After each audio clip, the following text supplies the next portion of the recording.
Start करें प्रवीण जी? अच्छा, good morning friends.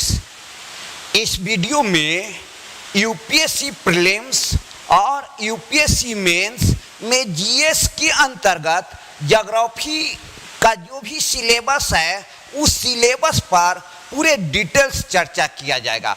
दोस्तों, यूपीएससी प्रीलिम्स एग्जाम में सीसेट पेपर 1 में जीएस होता है, जिसमें टोटल नंबर ऑफ क्वेश्चन 100 होते हैं और टोटल मार्क्स 200 का होता है, जिसमें प्रीलिम्स एग्जाम में 12 से 14 क्वेश्चन ज्योग्राफी से रिलेटेड होते हैं, जिसमें करंट से रिलेटेड भी 3 से 4 क्वेश्चन जो होते हैं वह ज्योग्राफी में करंट से रिलेटेड भी होते हैं। हम यहाँ पर इकोलॉजी इन्वायरमेंट की बात नहीं कर रहे हैं, यहाँ पर सिर्फ ज्योग्राफी की बात कर रहे हैं। तो ज्योग्राफी से 12 से 14 क्वेश्चन होता है, जिसमें 3 से 4 क्वेश्चन करंट अफेयर से होता है।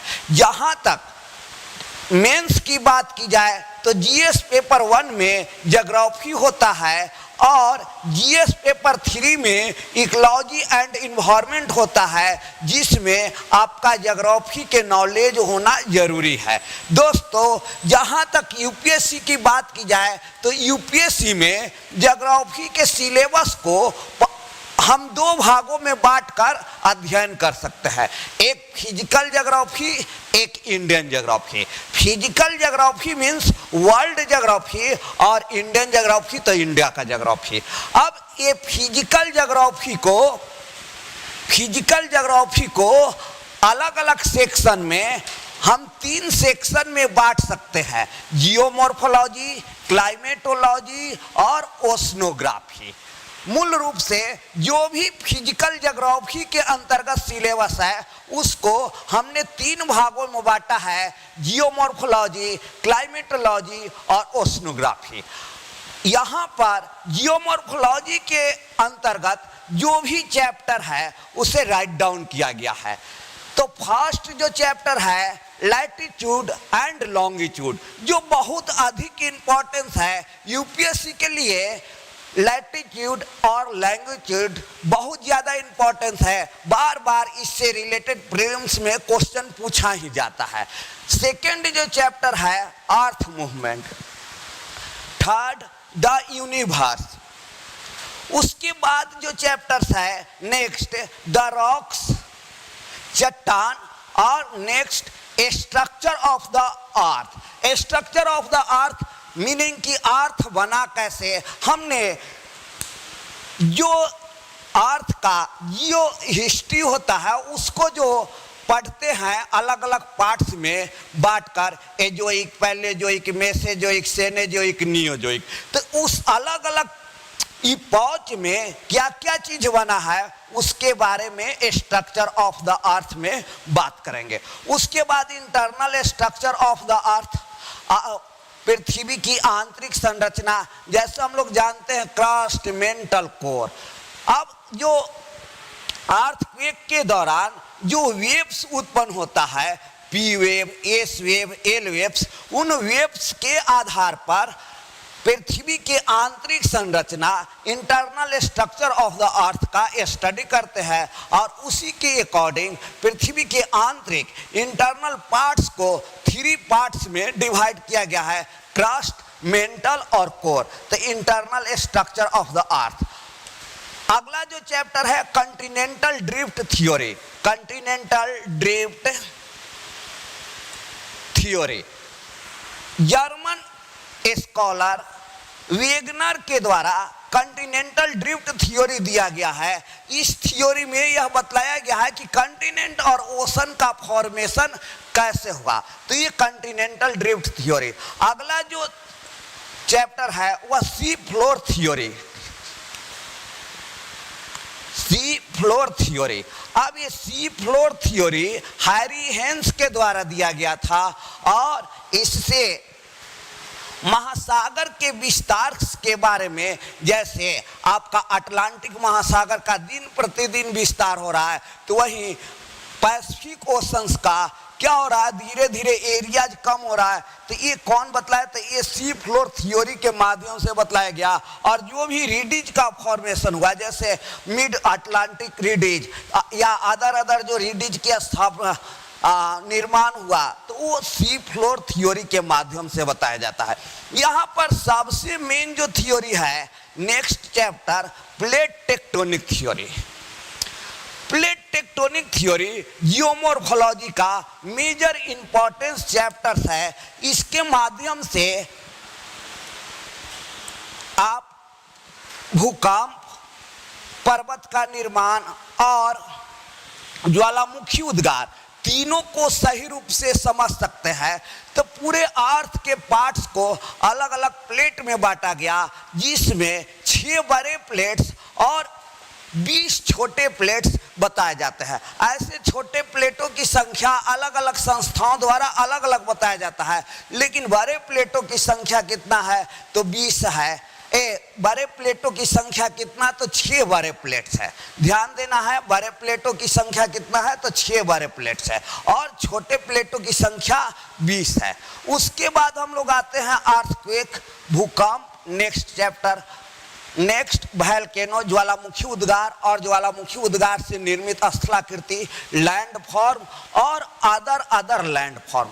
जैसे आपका जो भी रेगिस्तान में, डेजर्ट एरिया में जो लैंड फॉर्म बनता है, तो वायु के द्वारा जो स्थलाकृति का निर्माण होता है, तो वो वायु द्वारा निर्मित स्थलाकृति, उसी तरह से हिमानी द्वारा निर्मित स्थलाकृति और हिमानी के द्वारा जो भी निर्मित स्थलाकृति है उसको, और यहाँ पर जो तटीय स्थलाकृति है, तो स्थलाकृति में जो मेजर चैप्टर्स है वह वायु द्वारा निर्मित स्थलाकृतियाँ फर्स्ट, दूसरा जो हुआ हिमानी द्वारा निर्मित स्थलाकृतियाँ, थर्ड नंबर आपका तटीय स्थलाकृतियाँ और फोर्थ नंबर कास्ट स्थलाकृतियाँ। देखिए ध्यान दीजिएगा, इस बार बीपीएससी में भी एक क्वेश्चन लैंडफॉर्म से पूछा गया था। तो इस तरह से यूपीएससी में लैंडफॉर्म से रिलेटेड भी क्वेश्चंस पूछे जाते हैं प्रीलिम्स एग्जाम्स में, साथ ही साथ मेंस के एग्जाम में। तो ये जितने चैप्टर्स हुए, ये जियोमॉर्फोलॉजी का चैप्टर्स हुआ, ये टोटल चैप्टर्स जियोमॉर्फोलॉजी का हुआ। अब हम लोग अगला आते हैं क्लाइमेटोलॉजी। तो क्लाइमेटोलॉजी में जो फर्स्ट चैप्टर है वह structure of the atmosphere. Structure of the atmosphere अर्थात वायुमंडल का निर्माण और वायुमंडल को अलग अलग जो तापमान के आधार पर, या कहा जाए कि गैसों के सघनता, गैसों के रेशियो के आधार पर जो बांटा गया है, जैसे troposphere, stratosphere, mesosphere, ionosphere, exosphere. तो ये तो आपको तापमान के अकॉर्डिंग बांटा गया है। साथ ही साथ आपको गैसों की अनुपात के आधार पर भी बांटा गया है, सममंडल और विषममंडल। तो इस तरह से फर्स्ट चैप्टर हुआ structure of the atmosphere. Next insolation, सूर्य ताप। अब सूर्य ताप भी बहुत अधिक इंपॉर्टेंट चैप्टर्स है और यहीं पर हीट बैलेंस भी है। टेम्परेचर, तापमान, air pressure and air circulation, most important chapters PT के अकॉर्डिंग। क्लाइमेटोलॉजी से बार 2 question 3 question UPSC prelims exam में पूछा ही जाता है। तो air pressure and air circulation अर्थात वायु दाब एवं पवन संचार। तो कौन कौन सा अस्थायी परमानेंट विंड है, कौन कौन सा लोकल विंड्स है, और यहीं पर जेट स्ट्रीम का भी कॉन्सेप्ट है, प्लस एयर प्रेशर। तो एयर प्रेशर का क्या इंपॉर्टेंस है। अगला है ह्यूमिडिटी एंड प्रेसिपिटेशन, मीन्स आर्द्रता और वर्षण। अब यहाँ वर्षण है प्रेसिपिटेशन। तो प्रेसिपिटेशन में हम ऑल टाइप्स ऑफ रेनफॉल को इंक्लूड करते हैं, जैसे due, fog, smog, mist, total को इंक्लूड करते हैं। बार पूछा जाता है कि ड्यू के फॉर्मेशन के लिए क्या कंडीशंस है, फॉग के लिए क्या क्या कंडीशंस है। तो ये यहाँ पर, और रेनफॉल, तो रेनफॉल का टाइप्स, तो जनरली 3 टाइप्स का रेनफॉल होता है, कन्वेक्शनल रेनफॉल, ओरोग्राफिक रेनफॉल और साइक्लोनिक रेनफॉल। अगला जो चैप्टर्स है वह ईयर मास, वायु राशि। उसी से रिलेटेड अगला है फ्रंट्स और साइक्लोन, ये तीनों एक क्रम से है। सबसे पहले हम इसका अध्ययन करेंगे एयर मास का, दूसरे नंबर पे फ्रंट्स का और तीसरे नंबर पर साइक्लोन का। उसके बाद मेजर इंपॉर्टेंस यहाँ चैप्टर्स है वर्ल्ड क्लाइमेट क्लासिफिकेशन। तो कोपेन का क्लाइमेट क्लासिफिकेशन देखेंगे, थॉर्नथवेट का क्लाइमेट क्लासिफिकेशन देखेंगे, और उसके बाद वर्ल्ड में जो अलग अलग क्लाइमेट रीजन्स है उसके बारे में जानेंगे, जैसे इक्वेटोरियल क्लाइमेट, सवाना क्लाइमेट, ये आपका Mediterranean climate, China type climate, तो उसको यहाँ पर टोटल्स को देखेंगे। तो ये इतने चैप्टर्स आपका क्या हुआ, क्लाइमेटोलॉजी का हुआ। नेक्स्ट आते हैं ओशनोग्राफी। तो ओशनोग्राफी में हमने सबसे फर्स्ट में दिया है इंट्रोडक्शन। इंट्रोडक्शन में यहाँ पर हम बतलाएंगे टोटल नंबर ऑफ ओशंस, अलग अलग ओशंस का क्या एरियाज है, कितना एरियाज है, वो बाउंड्री कहाँ बनाता है, साथ ही कितने एरियाज में वाटर का पार्ट्स है, कितने एरियाज में लैंड का पार्ट्स है, नॉर्दर्न हेमिस्फीयर में क्या रेशियो है, साउदर्न हेमिस्फीयर में क्या रेशियो है। इसके साथ ही साथ यहाँ पर आपका प्योर वाटर, तो प्योर वाटर कितना है और लार्जेस्ट प्योर वाटर का सोर्स कौन सा है, सेकेंड लार्जेस्ट प्योर वाटर का सोर्स कौन कौन सा है। तो ये इंट्रोडक्शन में इससे रिलेटेड हमने ऑलरेडी एक वीडियो डिटेल्स बना भी चुका है, आपका यूट्यूब पर है भी, उसे भी आप देख सकते हैं। अगला जो यहाँ चैप्टर है जिसे हम इंट्रोडक्शन के बाद फर्स्ट चैप्टर बोल सकते हैं, वह है ओशन बॉटम रिलीफ, महासागर के नीतल का उच्चावच, जो वेरी वेरी इंपॉर्टेंट चैप्टर है सभी एग्जामों के लिए। उसके बाद टेम्परेचर, सैलिनिटी, तो सैलिनिटी भी एक मेजर चैप्टर है आपका ओशनोग्राफी का। Ocean currents, very very important chapters है ओशन करेंट्स। तो ओशन करेंट्स जो पढ़ाया जाता है उसमें सबसे पहला पढ़ाया जाता है causes of origin of oceans current. Ocean current के उत्पत्ति के कारण सबसे फर्स्ट ओशन करंट के अंतर्गत पढ़ाया जाता है। उसके बाद अलग अलग ओशन का ओशन करंट, जैसे Atlantic ocean current, Pacific ocean current और इंडियन ओशन करंट। और लास्ट में यहाँ क्या बतलाया जाता है, importance of ocean current. Ocean current का क्या क्या इंपॉर्टेंस है। अगला जो चैप्टर है टाइड्स, तो टाइड्स क्या है, टाइड्स का प्रकार और टाइड्स के फॉर्मेशन संबंधी या कहा जाए कि उत्पत्ति संबंधी जो सिद्धांत दिए गए हैं उन सभी सिद्धांत के बारे में बात करते हैं।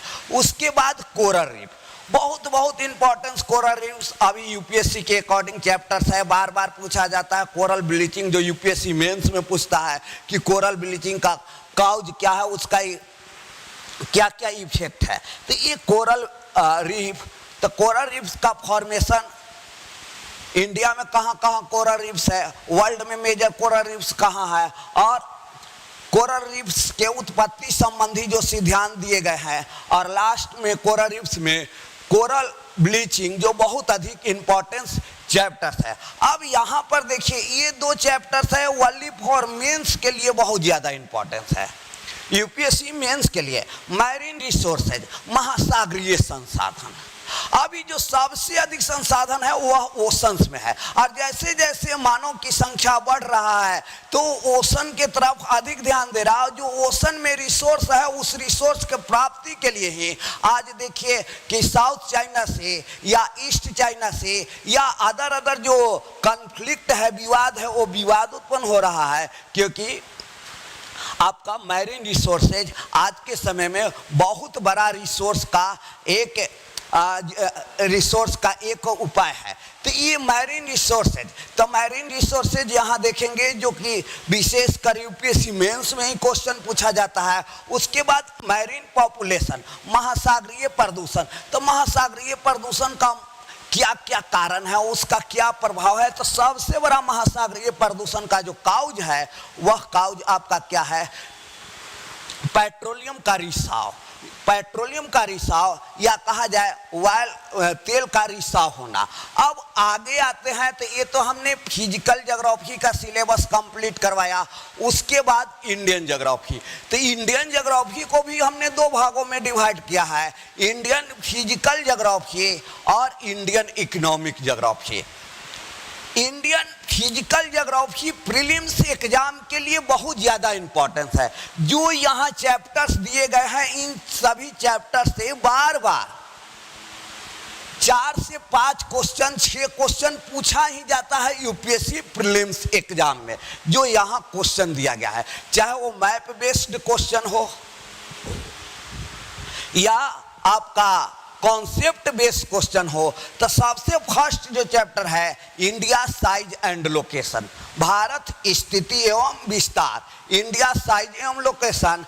सेकंड जो चैप्टर है स्ट्रक्चर ऑफ इंडिया, इंडिया का निर्माण कैसे हुआ। जैसे पृथ्वी के निर्माण हमने यहाँ देखा, स्ट्रक्चर ऑफ द अर्थ, पृथ्वी कैसे बना, उसी तरह से यहाँ है इंडियन ज्योग्राफी में कि इंडिया कैसे बना। जैसे ट्रांस हिमालय कब बना, दक्कन का पठार कब बना, पश्चिमी घाट कैसे बना, पूर्वी घाट कैसे बना, इस चैप्टर्स में हिमालय का निर्माण, नॉर्दर्न प्लेन का निर्माण कैसे हुआ, इस चैप्टर्स में हम लोग देखेंगे स्ट्रक्चर ऑफ इंडिया। उसके बाद जो नेक्स्ट है फिजिकल डिवीजन ऑफ इंडिया, ये तो सभी एग्जाम्स के लिए बहुत इंपॉर्टेंट चैप्टर्स है कि भारत को कितने फिजिकल रीजन में डिवाइड किया गया है। तो भारत को 4 फिजिकल रीजन में डिवाइड किया गया है। नंबर 1 क्या, northern mountain, number 2 northern plain, number 3 क्या, पेनिसुलर एरियाज, और number 4 coastal areas and islands. तो ये आपका फिजिकल डिवीजन ऑफ इंडिया। अगला जो चैप्टर्स है इंडियन रिवर्स, इसी के साथ लेक्स, झील एंड वाटरफॉल्स। रिवर से बार बार क्वेश्चन प्रीलिम्स में पूछा जाता है कि कौन सी नदी की कौन कौन सी ट्रिब्यूटरी नदी है, ट्रिब्यूटरी से रिलेटेड पूछा जाता है। अब रिवर लिंकिंग प्रोजेक्ट से भी क्वेश्चन प्रीलिम्स में पूछा जाने लगा, और लेक्स कौन कौन सा झील कहाँ है, खास करके आर्टिफिशियल लेक्स। आपको क्वेश्चन होगा कि निम्न में से कौन सा आर्टिफिशियल लेक्स है, वहाँ 4 लेक्स दिया हुआ रहेगा, आपको चूज करना होगा कि आर्टिफिशियल लेक्स कौन कौन सा है। उसी तरह से वाटरफॉल्स, कौन सा वाटरफॉल्स किस नदी पर किस स्टेट में बना है, भारत का सबसे बड़ा कौन सा है, तो ये वाटरफॉल से रिलेटेड है, भारत का सबसे ऊंचा वाटरफॉल्स कौन सा है। अब अगला है क्लाइमेट ऑफ इंडिया। तो ये क्लाइमेट ऑफ इंडिया से भी भारत में कितने सीजन्स है, तो there are 4 seasons in India. और यहाँ पर इंडियन मानसून से रिलेटेड और El Nino, La Nino, El Nino, Modoki, तो इससे क्वेश्चन होता है El Nino, La Nino, El Nino, Modoki. उसके बाद नेक्स्ट जो है वह सॉइल ऑफ इंडिया, भारत में कौन सी मिट्टी किस क्षेत्र में पाई जाती है, मिट्टी किसे कहते हैं, मिट्टी के प्रकार, भारतीय मिट्टी की क्या क्या समस्या है, प्रॉब्लम्स ऑफ इंडियन सॉइल्स, और उन प्रॉब्लमों को सोल्व करने के क्या क्या उपाय है। साथ ही साथ जो अगला नेक्स्ट चैप्टर है वह फॉरेस्ट रिसोर्सेज।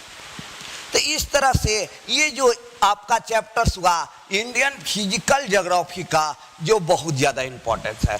अब देखिए इंडियन इकोनॉमिक ज्योग्राफी। तो इंडियन इकोनॉमिक ज्योग्राफी में करेंट से रिलेटेड क्वेश्चन बहुत ज़्यादा पूछा जाता है। जब भी क्वेश्चन पूछा जाता है तो करेंट से रिलेट करके ही क्वेश्चन पूछा जाता है। यहाँ पर जो सबसे फर्स्ट चैप्टर है एग्रीकल्चर, इंडियन एग्रीकल्चर। नेक्स्ट जो चैप्टर है minerals of India. Next energy resources. Energy resources में रिन्यूएबल, नॉन रिन्यूएबल, खास करके कोयला से रिलेटेड बार बार क्वेश्चन पूछा जाता है, जो कि आपको इकोलॉजी इन्वायरमेंट में चला जाएगा कि कोयले को जलाने पर कौन कौन से गैसेज क्या क्या निकलता है। उसके बाद इंडस्ट्री ऑफ इंडिया, या इसी में कहा जाए industrial region of India. Industry of India में industrial region of India. Next census या population of India. Next transport, परिवहन। अब ट्रांसपोर्ट में क्या है, रेलवे, रोडवे, एयरवे, वाटरवे से रिलेटेड क्वेश्चंस पूछा जाता है। अब यहाँ पर जैसे जो भी नए नए करेंट अफेयर्स में जो जो डेवलपमेंट है उन डेवलपमेंट से यहाँ पर इंडियन इकोनॉमिक ज्योग्राफी से क्वेश्चन पूछा जाता है। तो मेरे द्वारा जितने चैप्टर्स बतलाया गया, अगर आप इतने चैप्टर्स को सही रूप से पढ़ लेते हैं तो आपको यूपीएससी प्रीलिम्स एग्जाम और यूपीएससी मेंस एग्जाम में ज्योग्राफी में किसी तरह का प्रॉब्लम नहीं होगा। पढ़ने का रिसोर्स क्या क्या होना चाहिए, तो ज्योग्राफी विदाउट मैप के साथ, विदाउट मैप नहीं पढ़ा जा सकता है। तो मैप के को कंप्लीट करने के लिए आपके पास एक इंडिया का मैप, एक वर्ल्ड का मैप, फिजिकल और पॉलिटिकल, साथ ही साथ ऑक्सफोर्ड स्टूडेंट एटलस जो बहुत इंपॉर्टेंस एटलस है यूपीएससी एग्जाम के अकॉर्डिंग, ऑक्सफोर्ड स्टूडेंट एटलस आपके पास होना चाहिए। और कहा जाए कि बेसिक बुक्स कौन सा, तो बेसिक्स बुक में आप पढ़ सकते हैं 11th और 12th का एनसीईआरटी, या आप 11th 12th का एनसीईआरटी, या आप 6 से 12th तक एनसीईआरटी पढ़ सकते हैं। तो यहाँ पर मुख्य रूप से अगर आप 11th 12th का ही एनसीईआरटी, जो 2 बुक 11th में है 2 बुक 12th में है, उसको पढ़ लेते हैं तो ये सिलेबस आपको कंप्लीट हो जाएगा। अगर जो विद्यार्थी जीसी लियोंग का बुक पढ़ना चाहता है तो वो जीसी लियोंग का भी बुक पढ़ सकता है, लेकिन जीसी लियोंग के बुक में फिजिकल ज्योग्राफी का दिया हुआ है, उसमें इंडियन ज्योग्राफी नहीं दिया हुआ है। तो आप एनसीईआरटी जीसी लियोंग के बुक को आप बेसिक बुक ले सकते हैं, और मैपिंग के लिए आप ऑक्सफोर्ड स्टूडेंट एटलस को सहारा लेकर पढ़ सकते हैं। तो इस तरह से इन बुक्स के माध्यम से ये सिलेबस को आप कंप्लीट करें। अगर आप इतना सिलेबस कंप्लीट कर जाते हैं तो यूपीएससी में किसी भी तरह के ज्योग्राफी में प्रॉब्लम आपको नहीं होगा। दोस्तों, हम आप सभी से रिक्वेस्ट करते हैं कि इस वीडियो को लाइक करें और साथ ही साथ इस चैनल को सब्सक्राइब करें। जय हिंद।